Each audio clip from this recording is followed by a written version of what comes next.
Hi students. In this lecture, I will tell you how to convert this capitalized form into proper form. In Excel, we have using different function like proper function, and then link it to text and copy paste whole value, whole function to towards column, and then we will get the actual proper value.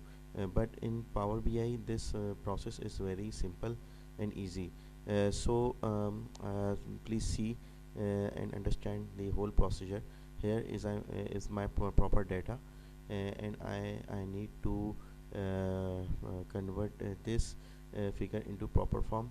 Like first of all, I can select this prefix column like this, and then go to transform form and then format form, just like this, and go to capitalize each word. When I click this button, then you see that all